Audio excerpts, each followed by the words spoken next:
ಬಹಳ ಮುಖ್ಯವಾಗಿ ವೋಟ್ ಚೋರಿ ನಡೆದಿದೆ ಆಳಂದ ವಿಧಾನಸಭಾ ಕ್ಷೇತ್ರದ ಚುನಾವಣೆಯಲ್ಲೂ ಅನ್ನುವಂಥ ಆರೋಪವನ್ನು ರಾಹುಲ್ ಗಾಂಧಿ ಅವರು ಮಾಡಿದರು. BR ಪಾಟೀಲ್ರು ರಾಹುಲ್ ಗಾಂಧಿ ಅವರಿಗೆ ಇದಕ್ಕೆ ಪೂರಕವಾದ ಮಾಹಿತಿಗಳನ್ನು ಒದಗಿಸಿದರು.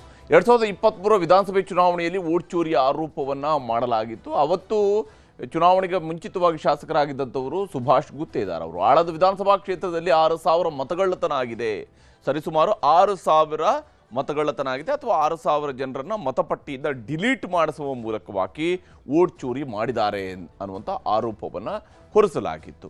ಈ ಆರೋಪಕ್ಕೆ ಸಂಬಂಧಪಟ್ಟಂತೆ ರಾಹುಲ್ ಗಾಂಧಿ ಆರೋಪ ಮಾಡಿದ ನಂತರ ರಾಜ್ಯ ಸರ್ಕಾರ ಒಂದು SITಯನ್ನು ರಚನೆ ಮಾಡುತ್ತೆ.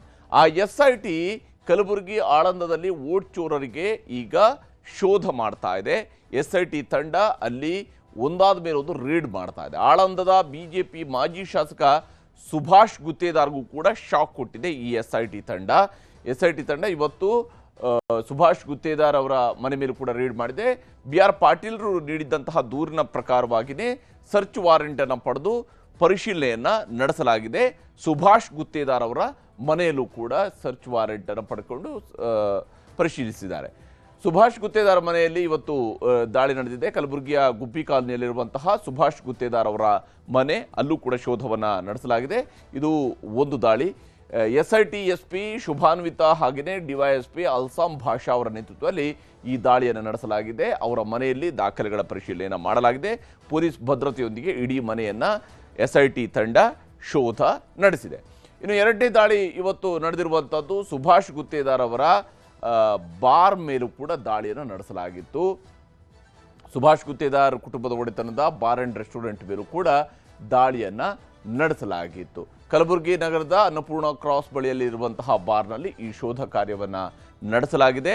ಅಲ್ಲೂ ಕೂಡ ದಾಖಲೆ ಪತ್ರಗಳ ಪರಿಶೀಲನೆಯನ್ನು SIT ಅಧಿಕಾರಿಗಳು ಮಾಡಿದ್ದಾರೆ ಈ ವೋಟ್ ಚೋರಿಗೆ ಸಂಬಂಧಿಸಿದಂತೆ. ಇನ್ನು ಮೂರನೇ ದಾಳಿ ನಡೆದಿರುವಂಥದ್ದು ಸುಭಾಷ್ ಗುತ್ತೇದಾರ್ ಅವರ ಮಗನ ಮನೆಯ ಮೇಲೆ ದಾಳಿ ನಡೆಸಲಾಗಿದೆ. ಸುಭಾಷ್ ಗುತ್ತೇದಾರ್ ಮಗ ಜಿಲ್ಲಾ ಪಂಚಾಯತ್ ಸದಸ್ಯರಾಗಿರುವಂತಹ ಹರ್ಷ ಗುತ್ತೇದಾರ್ ಅವರ ಮನೆ ಮೇಲೆ ದಾಳಿಯನ್ನು ನಡೆಸಲಾಗಿದೆ. ಹರ್ಷ ಗುತ್ತೇದಾರ್ ಅವರ ಮನೆಯಲ್ಲೂ ಕೂಡ ಶೋಧ ನಡೆಸಲಾಗಿದೆ. ಅಲ್ಲೂ ಕೂಡ ಪರಿಶೀಲನೆ ಮಾಡಿದ್ದಾರೆ ಅಧಿಕಾರಿಗಳು. ದಾಖಲೆಗಳು ಏನಾದರೂ ಸಿಗ್ತವಾ ಅನ್ನುವಂಥದ್ದು ಪರಿಶೀಲನೆ ಮಾಡಲಾಗಿದೆ. ಇನ್ನೊಂದು ನಾಲ್ಕನೇ ದಾಳಿ ನಡೆದಿರುವಂಥದ್ದು ಚಾರ್ಟರ್ಡ್ ಅಕೌಂಟೆಂಟ್ ಅವರ ಮನೆಯಲ್ಲಿ. ಚಾರ್ಟರ್ಡ್ ಅಕೌಂಟೆಂಟ್ ಮಲ್ಲಿಕಾರ್ಜುನ ಮಹಾಂತ್ ಗೋಳ್ ಅವರ ಮನೆ ಮೇಲೂ ಕೂಡ ದಾಳಿಯನ್ನು ನಡೆಸಲಾಗಿದೆ. ಅಲ್ಲೂ ಕೂಡ ಇವತ್ತು ವೋಟ್ ಚೋರಿ ವಿಚಾರಕ್ಕೆ ಸಂಬಂಧಿಸಿದಂತೆ ದಾಖಲೆಗಳ ಪರಿಶೀಲನೆಯನ್ನು SIT ತಂಡ ಮಾಡಿದೆ. ಆದರೆ ಇಲ್ಲಿ ಮತಗಳ್ಳತನದ ಕೇಸ್ನ ಆರೋಪಿ ಅಕ್ರಮ್ಗೆ ಈ CA ಸಹಕಾರವನ್ನು ಕೊಟ್ಟಿದ್ದಾರೆ ಅನ್ನುವಂಥ ಅನುಮಾನವನ್ನು SIT ಹೊಂದಿದೆ. ಈ ದಾಳಿ ನಡೆದಿರುವಂಥದ್ದು ಅಕ್ರಮ್ನ ಮನೆ ಮೇಲೆ. ಇದಕ್ಕಾಗಲೇ ಇದು ಇವತ್ತು ನಡೆದಿರುವಂತಹ 4 ದಾಳಿಗಳಾದರೆ ನಿನ್ನೆ ಮೊನ್ನೆ ನಡೆಸಿರುವಂತಹ ದಾಳಿಗಳಲ್ಲಿ ಅಕ್ರಮ್ನ ಮನೆ ಮೇಲೂ ಕೂಡ ದಾಳಿ ನಡೆಸಲಾಗಿತ್ತು. ಅದಕ್ಕೆ ಚಾರ್ಟರ್ಡ್ ಅಕೌಂಟೆಂಟ್ ಅಕ್ರಮ್ಗೆ ಸಹಕಾರ ಕೊಟ್ಟಿರುವುದಕ್ಕೆ ಸಂಬಂಧಪಟ್ಟಂಥ ಒಂದಿಷ್ಟು ದಾಖಲೆಗಳು SITಗೆ ಲಭಿಸಿರಬೇಕು. ಅದರ ಮುಂದುವರೆದ ಭಾಗವಾಗಿ ಚಾರ್ಟರ್ಡ್ ಅಕೌಂಟೆಂಟ್ ಅವರ ಮನೆ ಮೇಲೆ ದಾಳಿಯನ್ನು ನಡೆಸಲಾಗಿದೆ.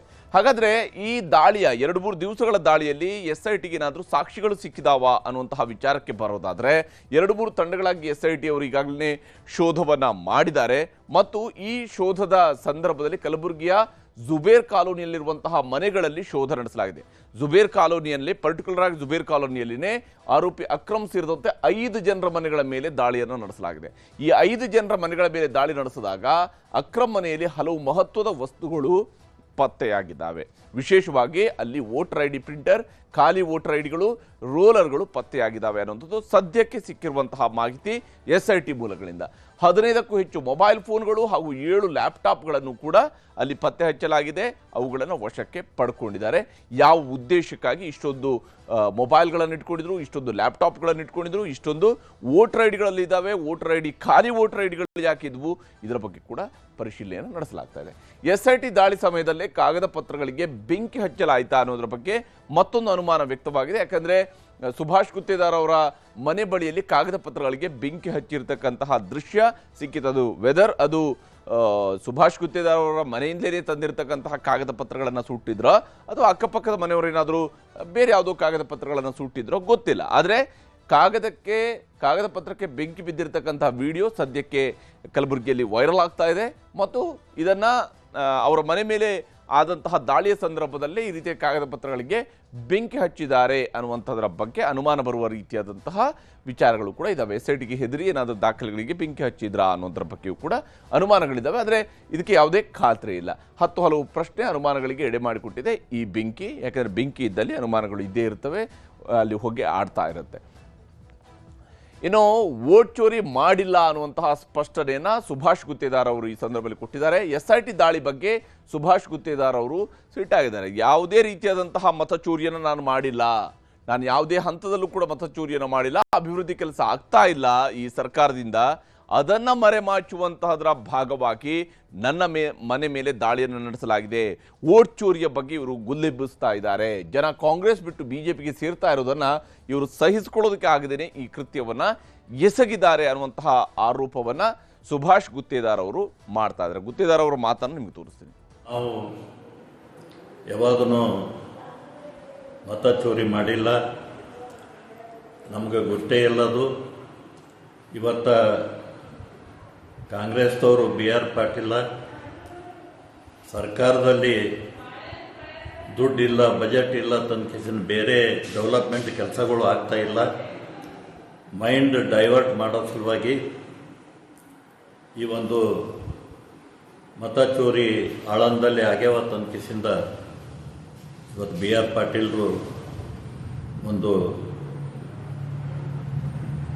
SIT ಒಂದು ಫಿಕ್ಸ್ ಮಾಡಿ ಇವತ್ತು ರೇಡ್ ಮಾಡಿದ್ದಾರೆ. ಅದು ಯಾವತ್ತೂ ನಾವು ಹೆದರಲ್ಲ.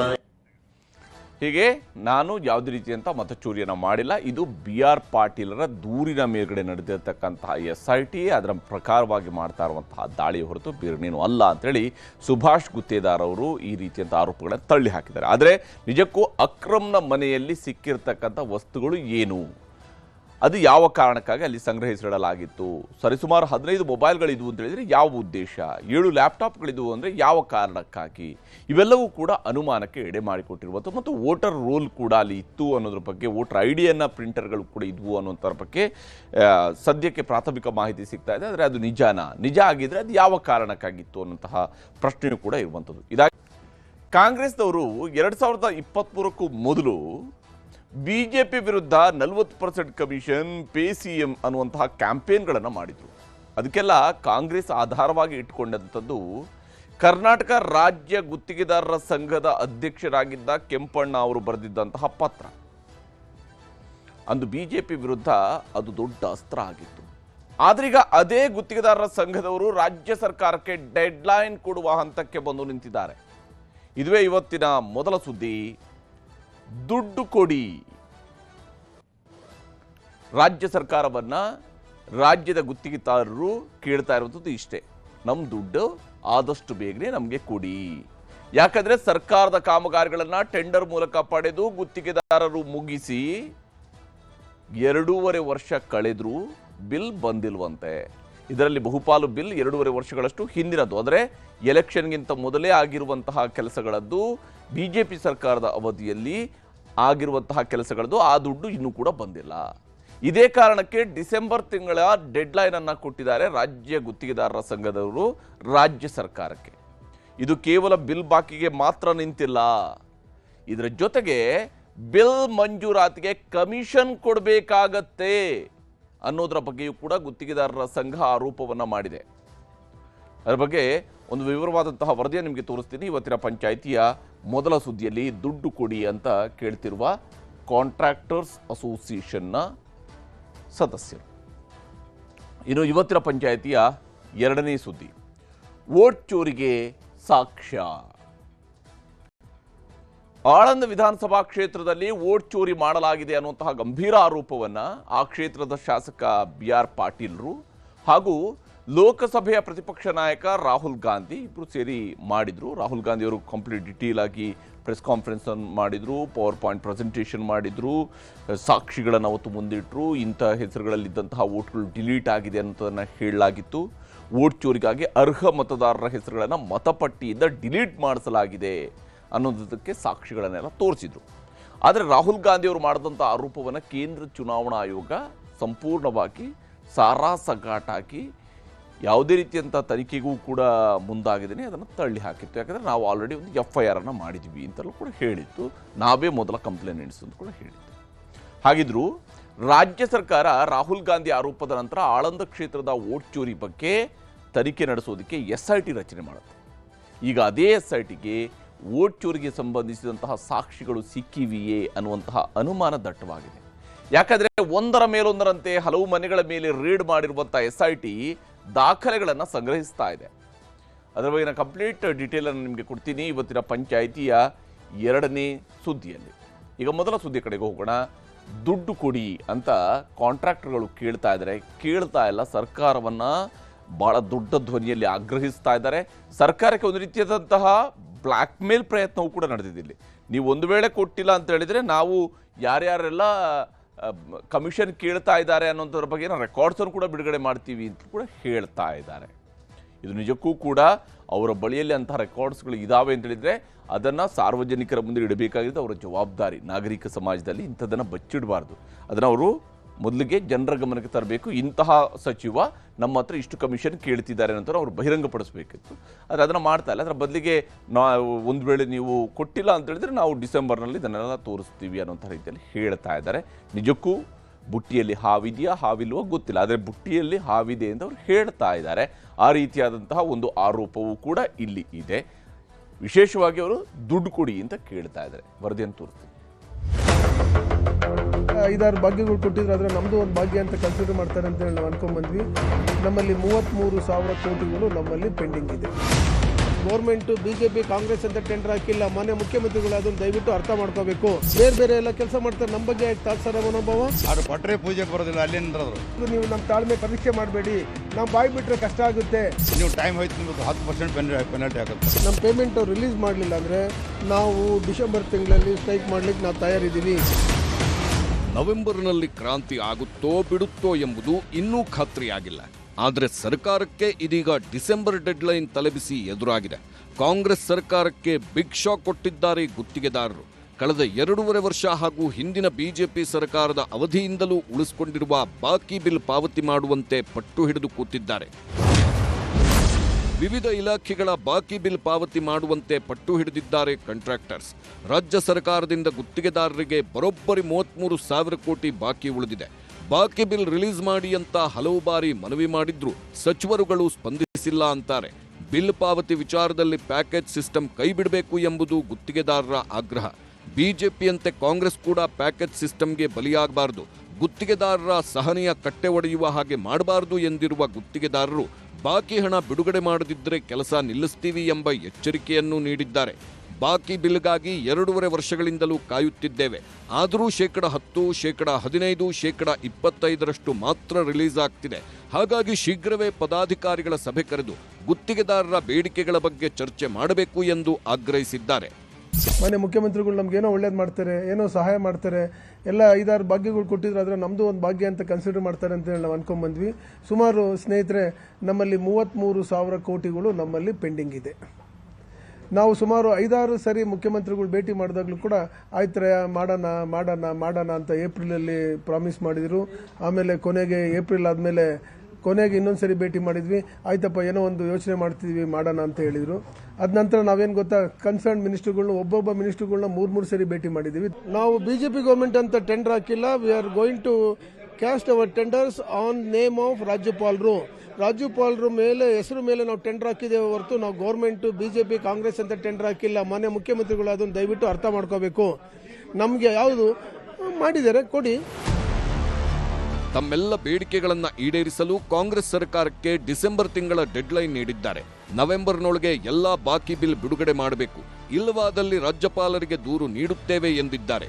ಇನ್ನೂ ಒಂದು ಹೆಜ್ಜೆ ಮುಂದೆ ಹೋಗಿರುವ ಗುತ್ತಿಗೆದಾರರು ರಾಹುಲ್ ಗಾಂಧಿ, ಉಸ್ತುವಾರಿ ಸುರ್ಜೇವಾಲಾಗೂ ದೂರು ಕೊಡುತ್ತೇವೆ ಎಂದಿದ್ದಾರೆ. ಅಷ್ಟೇ ಅಲ್ಲ, ಎಲ್ಲಾ ಇಲಾಖೆಗಳ ಕೆಲಸಗಳನ್ನೂ ಸ್ಥಗಿತಗೊಳಿಸುವ ಎಚ್ಚರಿಕೆ ನೀಡಿದ್ದಾರೆ. ಪಾಸಿಬಿಲಿಟೀಸ್ ಇತ್ತು ಅಂದರೆ ನಾವು ರಾಜ್ಯಪಾಲರಿಗೂ ಸಹ ನಮ್ಮ ಸಮಸ್ಯೆಗಳನ್ನ ನಾವು ಮನವರಿಕೆ ಮಾಡ್ಕೊಡ್ತೀವಿ. ಅದಕ್ಕೂ ಸಾಧ್ಯ ಆಗಲಿಲ್ಲ ಅಂದರೆ ಹೈಕಮಾಂಡ್ ಏನಿದೆಯಲ್ಲ, ಸುರ್ಜಿವಾಲ್ರು, ಆಮೇಲೆ ನಮ್ಮ ಖರ್ಗೆ ಸಾಹೇಬರು, ರಾಹುಲ್ ಗಾಂಧಿ ಅವ್ರನ್ನ ಭೇಟಿ ಮಾಡಿ ಅವ್ರಿಗೆ ಸಮಸ್ಯೆಗಳನ್ನ ಹೇಳೋವಂಥದ್ದಕ್ಕೂ ನಾವು ರೆಡಿ ಇದ್ದೀವಿ. ನಮ್ಮ ಸಮಸ್ಯೆಗಳನ್ನ ಮಾನ್ಯ ಮುಖ್ಯಮಂತ್ರಿಗಳು ಕರೆದು ಇಮಿಡಿಯೇಟ್ ಸಾಲ್ವ್ ಮಾಡಬೇಕು. ನಮ್ಮ ಪದಾಧಿಕಾರಿಗಳು ಮೀಟಿಂಗ್ ಕರಿಬೇಕು. ಅವರು ನಮ್ಮ ಡಿಮ್ಯಾಂಡ್ ಏನು ಅಂತ ಕೇಳಬೇಕು. ಅವರು ಅಷ್ಟೊಂದು ಬೇರೆ ಬೇರೆ ಎಲ್ಲ ಕೆಲಸ ಮಾಡ್ತಾರೆ. ನಮ್ಮ ಬಗ್ಗೆ ತಾತ್ಸಾರ ಮನೋಭಾವ. ನಾವು ಕಾಂಟ್ರಾಕ್ಟರ್ಗಳು ಅಷ್ಟೊಂದು ಕಷ್ಟಪಟ್ಟು ಕೆಲಸ ಮಾಡಿದ್ದೀವಿ. ಊರಿನ ಮರ್ಯಾದೆ ಉಳಿಸಿದ್ವಿ, ದೇಶದ ಮರ್ಯಾದೆ ಉಳಿಸಿದ್ವಿ, ರಾಜ್ಯದ ಮರ್ಯಾದೆ ಉಳಿಸಿದ್ವಿ. ನಮಗೆ ಪೇಮೆಂಟ್ ಕೊಡಬಾರ್ದು ಇವರು? ಸಪೋಸ್ ಅವ್ರು ಬಿಡುಗಡೆ ಇನ್ನೊಂದು ತಿಂಗಳು ಟೈಮ್ ಕೇಳಿದ್ದಾರೆ, ಆಯಿತು 2 ವರ್ಷನೇ ಕಾಯ್ತೀವಿ, ಇನ್ನೊಂದು ವರ್ಷ ನಾವು ಕಾಯ್ತೀವಿ, ಇನ್ನೊಂದು ತಿಂಗಳು ನಾವು ಕಾಯ್ತೀವಿ.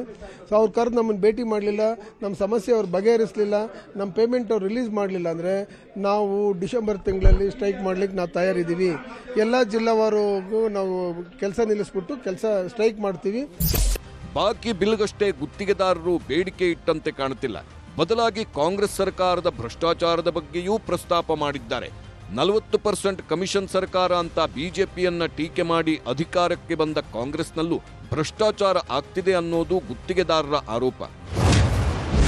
ಬಿಜೆಪಿ ಸರ್ಕಾರದಂತೆಯೇ ಕಾಂಗ್ರೆಸ್ ಸರ್ಕಾರದಲ್ಲೂ ಭ್ರಷ್ಟಾಚಾರ ಆಗುತ್ತಿದೆ ಅನ್ನೋದು ಆರೋಪ. ಭ್ರಷ್ಟಾಚಾರ ರಿಪೋರ್ಟ್ ಕಾರ್ಡ್ ಅನ್ನ ಶೀಘ್ರವೇ ಬಿಡುಗಡೆ ಮಾಡುವ ಬೆದರಿಕೆ ಒಡ್ಡಿದ್ದಾರೆ. ಯಾರು ಎಷ್ಟು ಕಮಿಷನ್ ಎಂಬ ಬಗ್ಗೆ ಡಿಸೆಂಬರ್ನಲ್ಲಿ ಮಾಹಿತಿ ರಿಲೀಸ್ ಮಾಡುತ್ತೇವೆ ಎಂದರು. ಶಾಸಕರು ಅಧಿಕಾರಿಗಳಿಂದಲೂ ಕಮಿಷನ್ಗೆ ಬೇಡಿಕೆ ಬರುತ್ತಿದೆ. 10%, 20%, ಕೆಲವೊಮ್ಮೆ 30% ಕಮಿಷನ್ ಕೊಡಬೇಕಾದ ದುಸ್ಥಿತಿ ಎದುರಾಗಿದೆ ಅನ್ನೋದು ಗುತ್ತಿಗೆದಾರರ ಅಳಲು.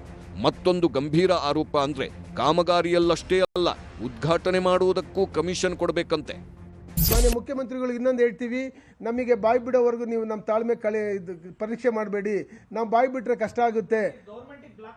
ನೋ ಬ್ಲಾಕ್ ಮೇಲ್, ನೆವರ್ ಆ ಥರ ಅನ್ಕೋಬಾರ್ದು. ನಾವು ಏನು ಗೊತ್ತಾ, ನಾವು ಕೇಳಿ, ನಮ್ಮಲ್ಲಿ ಹಿರಿಯ ಮುತ್ಸದಿಯವರು ಮಾನ್ಯ ಮುಖ್ಯಮಂತ್ರಿಗಳು, ಅವ್ರ ಮೇಲೆ ವಿಶ್ವಾಸ ಇಡ್ತೀನಿ. ಯಾರ ಮೇಲೆ ಇಡಬೇಕು? ರಾಜ್ಯದ ದೊರೆ ಅಲ್ವಾ ಅವರು? 15% 20%. ಈ MLA ಸರಿ ಬರಲ್ಲ, MLA ನಮ್ ಸರಿ ಬರಲ್ಲ. ಒಟ್ಟೆ ಎಲ್ಲ ಆಫೀಸರ್ಸ್ 20%, ಜಾಸ್ತಿ 20, ಕಮ್ಮಿ ಅಂದ್ರೆ 10. ಈ ತರ ನಡೆದು ಬಿಲ್ ಅಲ್ರಿ, ಬಿಲ್ಲಿ ಬೇರೆ ಮತ್ತದು. ಇದು ಕೆಲಸ ತೋಡ ಮೇಲೆ ಪೂಜೆ ಮಾಡ್ಲಕ್ಕ ಅದು ಕೊಟ್ರೆ ಪೂಜೆಗೆ ಬರೋದಿಲ್ಲ. ಅಲ್ಲೇನಾದ್ರು ಒಂದ್ ವೇಳೆ ಜಲ್ದಿ ಕುಡಿಲ್ಲ ಅಂದ್ರೆ ನೀವು ಟೈಮ್ ಹೋಯ್ತು, ನಿಮ್ಮದು 10% ಪೆನಾಲ್ಟಿ ಹಾಕಲ್ತಾರೆ. ಸರ್ಕಾರದ ಹಲವು ಇಲಾಖೆಗಳ ಕೆಲಸಗಳಲ್ಲಿನ ಬಿಲ್ಗಳು ಬಾಕಿ ಇವೆ. ಒಂದೊಂದು ಇಲಾಖೆಯಲ್ಲೂ ಸಾವಿರಾರು ಕೋಟಿಗಳ ಬಿಲ್ ಪಾವತಿ ಪೆಂಡಿಂಗ್ ಇದೆ. ನೀರಾವರಿ ಇಲಾಖೆಯಲ್ಲಿ 12,000 ಕೋಟಿ, ಗ್ರಾಮೀಣಾಭಿವೃದ್ಧಿ ಇಲಾಖೆಯಲ್ಲಿ 3,600 ಕೋಟಿ, ಸಣ್ಣ ನೀರಾವರಿ ಇಲಾಖೆಯಲ್ಲಿ 3,200 ಕೋಟಿ, ನಗರಾಭಿವೃದ್ಧಿ ಇಲಾಖೆಯಲ್ಲಿ 2,000 ಕೋಟಿ, ಮಹಾತ್ಮ ಗಾಂಧಿ ಉದ್ಯೋಗ ಖಾತ್ರಿ ಯೋಜನೆಯ ಬಿಲ್ 1,600 ಕೋಟಿ, ವಸತಿ ಇಲಾಖೆಯಲ್ಲಿ 1,200 ಕೋಟಿ, ಕಾರ್ಮಿಕ ಇಲಾಖೆಯಲ್ಲಿ 800 ಕೋಟಿ ಬಿಲ್ ಬಾಕಿ ಇದೆ. ಹಾಗೆ ಜಿಬಿಎನಲ್ಲೂ 1,200 ಕೋಟಿ ಬಿಲ್ ಬಾಕಿ ಇದೆ. ಒಟ್ಟಾರೆ ಪೆಂಡಿಂಗ್ ಇರೋದು 33,000 ಕೋಟಿ. ಆದರೆ ನಮ್ಮ ಇಲಾಖೆಯಲ್ಲಿ ಯಾವುದೇ ಬಿಲ್ ಬಾಕಿ ಉಳಿದಿಲ್ಲ ಎಂದು ವಸತಿ ಸಚಿವ ಜಮೀರ್ ಅಹಮದ್ ಖಾನ್ ಸ್ಪಷ್ಟಪಡಿಸಿದ್ದಾರೆ. ನನ್ನ ಇಲಾಖೆಯಲ್ಲಿ ಈಗ ನನ್ನ ಇಲಾಖೆದು ಯಾರನ್ನ ನಿಮ್ಮ ಬಗ್ಗೆ ನಮ್ಮ ಇಲಾಖೆ ಬಗ್ಗೆ ಯಾರನ್ನ ಬಂದು ಹೇಳಿದಾರ, ದೂರು ಕೊಟ್ಟಿದ್ದಾರಾ ಈ ಥರ ನಮ್ಮ ಪೇಮೆಂಟ್ ಇತ್ತು ಅಂತ? ಈಗ ನಮ್ಮಲ್ಲಿ ಕಾಂಟ್ರಾಕ್ಟರ್ ಎಲ್ಲ ಖುಷಿಯಾಗಿದ್ದಾರೆ. ಏನಿಗಿರೋದು ಬೆನಿಫಿಷಿಯರಿ ಕೊಡ್ತಾ ಇಲ್ಲ, ಪಾಪ ಅವ್ರು ಸಿಗ್ತಾ ಇಲ್ಲ ದುಡ್ಡು. ಏನಕ್ಕಂದ್ರೆ ಆಲ್ಮೋಸ್ಟ್ ಹೇಳ್ದಲ್ಲ 80% ಕಂಪ್ಲೀಟ್ ಮಾಡಿಬಿಟ್ಟಿದ್ರು. ಈಗ ನಾವು ಕೊಡ್ತಾ ಇದ್ದೀವಿ. ಹಾಗಾಗಿ ಈಗ PWDದಲ್ಲಿ ಭಾಳಷ್ಟು ವರ್ಕ್ಗಳು ನಡೀತಾ ಇದೆ. ಆ ಸೀನಿಯಾರಿಟಿ ವೈಸ್ ನೋಡಿ ಕೊಡ್ತಾ ಇದ್ದಾರೆ. ಈಗ BBMPದಲ್ಲೂ ಅಷ್ಟೇ, ಎಲ್ಲರಿಗೂ ದುಡ್ಡು ಕೊಡೋಕ್ಕಾಗಲ್ಲ. ಕೆಲಸ ಯಾರು ಮಾಡ್ತಾರೆ ಸೀನಿಯಾರಿಟಿ ಕೊಡ್ಕೊಂಡು ಬರ್ತಾ ಇದ್ದೀವಿ, ಅಂತ ಎಲ್ಲರಿಗೂ ಕೊಡ್ಕೊಂಡು ಬರ್ತಾ ಇದ್ದೀವಿ. ಕಾಂಟ್ರಾಕ್ಟರ್ಸ್ ಡೆಡ್ಲೈನ್, ಸಿಎಂ ಗರಂ, ಡಿಕೆ ಎಂಟ್ರಿ. ಬೆಂಗಳೂರಿನಲ್ಲಿ ಗುತ್ತಿಗೆದಾರರು ಆಕ್ರೋಶ ಹೊರಹಾಕಿ ಡೆಡ್ಲೈನ್ ಕೊಡ್ತಿದ್ರೆ ಮೈಸೂರಿನಲ್ಲಿದ್ದ ಸಿಎಂ ಫುಲ್ ಗರಂ ಆದ್ರು. ರಾಜ್ಯದಲ್ಲಿ ಈಗಲೂ ಕಾಮಗಾರಿಗಳಿಗೆ ಪರ್ಸೆಂಟೇಜ್ ಪಡೆಯುತ್ತಿದ್ದಾರೆಂದು ಗುತ್ತಿಗೆದಾರರು ಮಾಡಿರುವ ಆರೋಪದ ಬಗ್ಗೆ ಪ್ರಶ್ನಿಸಿದಾಗ, ಹಾಗೇನಾದ್ರೂ ಇದ್ರೆ ಗುತ್ತಿಗೆದಾರರು ಕೋರ್ಟ್ಗೆ ಹೋಗಲಿ, ನಮ್ಮದೇನು ತಕರಾರು ಇಲ್ಲ ಎಂದಿದ್ದಾರೆ. ಬೆಂಗಳೂರಿಗೆ ಗುತ್ತಿಗೆದಾರರ ಸಂಘದ ಅಧ್ಯಕ್ಷ ಮಂಜುನಾಥ್ ಮತ್ತೆ ಕಾಂಗ್ರೆಸ್ ಸರ್ಕಾರದಲ್ಲೂ ಕಮಿಷನ್ ತಗೊಳ್ಳುವಂತ ಕೆಲಸ ಆಗ್ತದೆ ಎಂದು ಆರೋಪ ಮಾಡಿದ್ದಾರೆ. ಗುತ್ತಿಗೆದಾರರ ಸಂಘದ ಅಧ್ಯಕ್ಷ ಹಂಗಂತ ಹೇಳಿ ಕೋರ್ಟ್ಗೆ ಹೋಗ್ಲಿ, ಗುತ್ತಿಗೆದಾರರ ಸಂಘದ ಅಧ್ಯಕ್ಷ ಹಂಗಂತ ಹೇಳಿ ಕೋರ್ಟ್ಗೆ ಹೋಗ್ಲಿ. ಸಿಎಂ ಹೀಗೆ ಗರಂ ಆಗಿದ್ರೆ ಗುತ್ತಿಗೆದಾರರು ಡೆಡ್ಲೈನ್ ಕೊಡುತ್ತಿದ್ದಂತೆ ಡಿಸಿಎಂ ಡಿಕೆಶಿ ಅಖಾಡಕ್ಕೆ ಎಂಟ್ರಿ ಕೊಟ್ಟಿದ್ದಾರೆ. ಶನಿವಾರ ಮಾತುಕತೆಗೆ ಬರುವಂತೆ ರಾಜ್ಯ ಗುತ್ತಿಗೆದಾರರ ಸಂಘದವರಿಗೆ ಆಹ್ವಾನ ಕೊಟ್ಟಿದ್ದಾರೆ. ಈ ಮಧ್ಯೆ ವಸತಿ ಇಲಾಖೆಯಲ್ಲಿನ ಅಕ್ರಮಗಳ ಬಗ್ಗೆಯೂ ಗುತ್ತಿಗೆದಾರರು ಪ್ರಶ್ನೆ ಮಾಡಿದ್ದಾರೆ. ಬಿಲ್ ಬಗ್ಗೆ ವಿಚಾರಿಸೋದಕ್ಕೆ ಹೋದ್ರೆ ಯಾರೋ ಮೂರನೇ ವ್ಯಕ್ತಿ ನಮಗೆ ಧಮಕಿ ಹಾಕ್ತಿದ್ದಾರೆ. ವಸತಿ ಇಲಾಖೆಯಲ್ಲಿ ನಿವೃತ್ತ ಅಧಿಕಾರಿ ಬಾಲರಾಜ್ ಅವರನ್ನ ಇಟ್ಟುಕೊಂಡಿರುವುದೇಕೆ ಎಂದು ಗುತ್ತಿಗೆದಾರರು ಪ್ರಶ್ನಿಸಿದ್ದಾರೆ. ಆದ್ರೆ ಇದಕ್ಕೆ ಉತ್ತರಿಸಿರುವ ವಸತಿ ಸಚಿವ ಜಮೀರ್, ಮನೆ ಹಂಚೋದಿಕ್ಕೆ ಅಂತ ಅವರನ್ನ ಉಳಿಸಿಕೊಂಡಿದ್ದೆವು, ಇನ್ನೊಂದು ವಾರದಲ್ಲಿ ಅವರನ್ನ ಸ್ಲಂ ಬೋರ್ಡ್ನಿಂದ ತೆಗೀತೀವಿ ಎಂದಿದ್ದಾರೆ. ಅಲ್ಲಿ ಬಾಲರಾಜು ಅಂತಂದೇಳಿ ತಾವು ದಯಮಾಡಿ ನೋಟ್ ಮಾಡ್ಕೊಳ್ಳಿ, ಬಾಲರಾಜು ಅಂತಂದೇಳಿ ರಿಟೈರ್ಡ್ ಆಫೀಸರ್ನ ಇಟ್ಕೊಂಡಿದ್ದಾರೆ. ನಾವೆಲ್ಲರೂ ಹೇಳಿದ್ವಿ ಅವ್ರು ಬೇಡಪ್ಪ, ಅವ್ರು ಸರಿ ಇಲ್ಲ, ಅವ್ರದ್ದು ಹಿನ್ನೆಲೆ ಸರಿ ಇಲ್ಲ, ಅವರೆಲ್ಲ ಅವರು ಸುಮಾರು ಸರಿ ಹಿಂಗೆ ನಮ್ಮ ಭ್ರಷ್ಟಾಚಾರಕ್ಕೆ ಆಸ್ಪದ ಆಗುತ್ತೆ, ಅವ್ರು ಬೇಡ ತೆಗೀರಿ ಅಂದರೆ ಕರಂಗೆ ಕಲ್ಸೆ ನಿಕಾಲ್ದು ಅಂತಾರೆ. ಬಟ್ ಆದರೆ ಇದುವರೆಗೂ ಬಾಲರಾಜ್ ಅವ್ರನ್ನ ತೆಗ್ದಿಲ್ಲ. ದಯಮಾಡಿ ಇದು ಯಾಕೆ ನಾವು ಹೇಳ್ತಿದ್ದೀವಿ ಅಂದರೆ ನಾವು ಸರ್ಕಾರದ ವಿರೋಧಿಗಳಲ್ಲ, ಆಮೇಲೆ ಇದಿಲ್ಲ, ನಾವು ಜೀವನ ಮಾಡ್ತಿರೋದು. ಇಲ್ಲ ಬಾಲರಾಜ್ ಅವ್ರನ್ನ ಇಲ್ಲ ಈಗ ಬಾಲರಾಜ್ ಅವರು ಆ ಬೋರ್ಡಲ್ಲೇ ಇದ್ದವರು, ಎಇ ಆಗಿ AEE ಆಗಿ ಚೀಫ್ ಇಂಜಿನಿಯರ್ ಆಗಿ ಕೆಲಸ ಮಾಡಿದ್ರು. ಸ್ವಲ್ಪ ಈ ಮನೆಗಳು ಕಂಪ್ಲೀಟ್ ಆಗಬೇಕಂತ ಕಾರಣಕ್ಕೆ ಏನು ಮಾಡಿದೆ, 1 ವರ್ಷ ಮನೆ ಮುಖ್ಯಮಂತ್ರಿಗಳು ಅಥವಾ ಎಕ್ಸ್ಟೆಂಡ್ ಮಾಡಿದೆ. ಈ ವಾರದಲ್ಲಿ ಅವ್ರು ತೆಗಿತಾ ಇದ್ವಿ ಬಾಲರಾಜ್ ಅವ್ರನ್ನ. 1 ವರ್ಷ ಕಂಪ್ಲೀಟ್ ಆಯಿತು, ಮೋಸ್ಟ್ ಪ್ರಾಬ್ಲಿ ಈ ವಾರ ಕಂಪ್ಲೀಟ್. ಏನಕ್ಕಂದ್ರೆ ಇಲ್ಲ ಇರ್ಬೋದು, ಅದಕ್ಕೆ ನನಗೇನಾಗಿದೆ, ಈ ಮನೆಗಳು ಕೊಡಬೇಕಾಗಿತ್ತು. ನಾನು ಈ ಮನೆಗಳು ಮಾಹಿತಿ ಅವ್ರ 100% ಮಾಹಿತಿ ಬಾಲರಾಜ್ ತವ ಇತ್ತು. ಆ ಬೋರ್ಡಲ್ಲಿ ಅವ್ರು ಇದ್ದಿದ್ದು ಒಂದು ಬೋರ್ಡ್, ಇದು ಸ್ಲಮ್ ಬೋರ್ಡು. ಈಗ ಬೇರೆಯವ್ರು ತಗೊಂಡು ಹಾಕ್ಕೊಂಡ್ರು ಅದಾಗ್ತಾ ಇಲ್ಲ. ಹಾಗಾಗಿ ಅವ್ರ ಅವಧಿ ಮುಗಿದ್ಮೇಲೆ ನಾವು ಸುಧೀರ್ ಅಂತ ಇದ್ರು, AEE ಅವರು ಸುಧೀರ್ ಅಂತ ಇದ್ರು, ಅವ್ರನ್ನೇ ಈಗ ಚೀಫ್ ಇಂಜಿನಿಯರ್ ಪೋಸ್ಟನ್ನು ಜವಾಬ್ದಾರಿ ಕೊಟ್ಟು, ಏನಕ್ಕಂದ್ರೆ ಈ ಮನೆಗಳು, ನನ್ನ ಉದ್ದೇಶ ಒಂದೇ, ಈ ಮನೆಗಳು ಬಡವ್ರ ಮನೆಗಳು ಕೊಡಬೇಕು. ಜನ ಬೀದಿದಲ್ಲಿದ್ದಾರೆ ಸರ್, ಈ ಮನೆಗಳು ಕೊಡಬೇಕು ಕಾರಣಕ್ಕೇ ಅವ್ರು ಇಟ್ಕೊಂಡಿದ್ದೆ. ಅವ್ರು 1 ವರ್ಷ ಅವಧಿ ಆಯಿತು, ಅದು ಮುಗಿತಾ ಇದೆ, ಈ ವಾರದಲ್ಲಿ ಅವರಿಗೆ ತೆಗಿತಾ ಇದ್ದೀವಿ.